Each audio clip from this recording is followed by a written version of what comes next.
మన సంస్కృతి సాంప్రదాయాలను భవిష్యత్ తరాలకు తెలియజేసేందుకు సీతారామరాజు స్మారక కళావేదిక చేస్తున్న కృషి ప్రశంసనీయమని ఎమ్మెల్సీ కర్రి పద్మశ్రీ పేర్కొన్నారు. కాకినాడ జేఎన్టీయూ ప్రాంగణంలో సీతారామరాజు స్మారక కళావేదిక ఆధ్వర్యంలో సంక్రాంతి ముగ్గుల పోటీలను నిర్వహించారు. కాకినాడ పరిసర ప్రాంతాల నుండి పెద్ద సంఖ్యలో తరలివచ్చిన చిన్నారులు, మహిళలు రంగురంగుల రంగవల్లులు ఆవిష్కరించారు. రంగవల్లులకు సంధ్య, పద్మ, యమున, ఉండవల్లి శ్రీదేవి న్యాయ నిర్ణేతలుగా వ్యవహరించారు. కార్యక్రమంలో భాగంగా భోగి మంటలు వెలిగించారు. భోగి మంట చుట్టూ చిన్నారులు కోలాటం నృత్యం చేస్తూ అందరినీ అలరించారు. గంగిరెద్దుల కళాకారులు సందడి చేశారు. అనంతరం జరిగిన బహుమతి ప్రదానోత్సవ కార్యక్రమానికి సీతారామరాజు స్మారక కళావేదిక కార్యదర్శి పంపన దయానందబాబు అధ్యక్షత వహించగా ఎమ్మెల్సీ కర్రి పద్మశ్రీ నారాయణరావు దంపతులు ముఖ్య అతిథులుగాను, సంస్థ లైఫ్ మెంబర్ గట్టి సత్యనారాయణ సతీమణి గట్టి రమ విశిష్ట అతిథిగాను, సంస్థ గౌరవ అధ్యక్షులు కర్రి భామిరెడ్డి గౌరవ అతిథిగా పాల్గొన్నారు. ఎమ్మెల్సీ కర్రి పద్మశ్రీ మాట్లాడుతూ మన సంస్కృతి సాంప్రదాయాలను భవిష్యత్ తరాలకు అందించేందుకు సీతారామరాజు స్మారక కళావేదిక చేస్తున్న కృషి ప్రశంసనీయమని అన్నారు. అనంతరం పోటీల్లో విజేతలకు అతిథుల చేతుల మీదుగా బహుమతులు అందజేశారు. కార్యక్రమంలో మర్ని జానకి రామచౌదరి, జోగి జగన్నాథరాజు, సంస్థ ఉపాధ్యక్షులు Bapiraju, SV Ramana, PV Prasad, TVN Reddy, PV Sastry, Karaka Rajababu, Pampana Murali, Kasibabu, M Ramakrishna, Bobby Pullarao, Peruri Satyanarayana, Venkannababu, చిన్నారులు, మహిళలు పాల్గొన్నారు. దేశమంతా కూడా మనం జరుపుకుంటాం. This reveals our unity.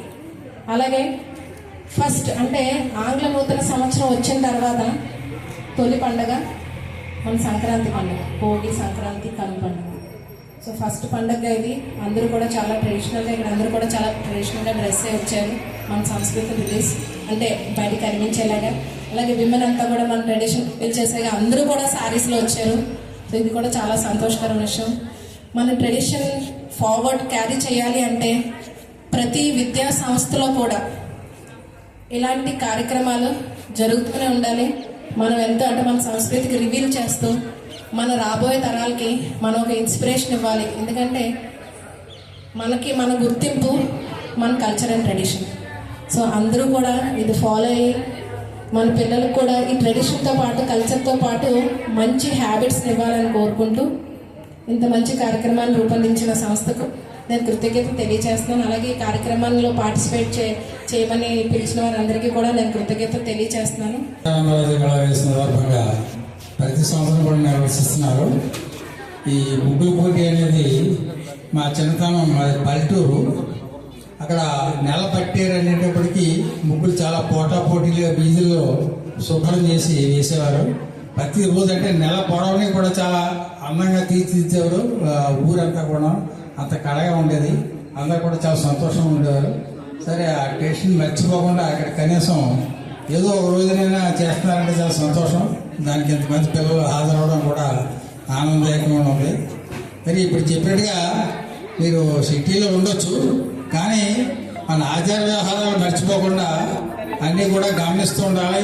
అన్నీ మనం మర్చిపోకూడదని చెప్పి మీకు అందరికీ మనవి చేస్తున్నాను. క్రీడాపరంగా అన్ని రంగాల్లో కూడా అదొక వినోదాత్మకంగా జరిగేది. ఈ రోజున ఆ కళాకారులు లేరు, ఆ కళలు లేవు. పెరుగుతున్న నాగరికత ప్రపంచంలో ఇవన్నీ కనుమరుగైపోతున్నారు. అయినప్పటికీ ఏదో బాధ్యతగా సంస్థలు చేయవలసిన ధర్మం ఇటువంటి అప్పుడప్పుడు కూడా మనం చేసి చూపించాలని సంస్థ తరఫున మేము ప్రతి ఏడాది సంక్రాంతి సంబరాలు చేస్తూనే ఉన్నాం. సీతారామరాజు స్మారక కళావేదిక తరఫున అందరూ కూడా ఈ కార్యక్రమానికి సహకరిస్తున్నారు. అలాగే మేము ఎవరిని కూడా పిలవలేదు నేచురల్ గా. మరి ఆ యొక్క కళాకారులు, గంగిరెడ్డి కళాకారులు ఇలాగా వచ్చారు. వారికి పేరు పేరున కూడా మేము హృదయపూర్వక కృతజ్ఞతలు తెలియజేసుకుంటున్నాం.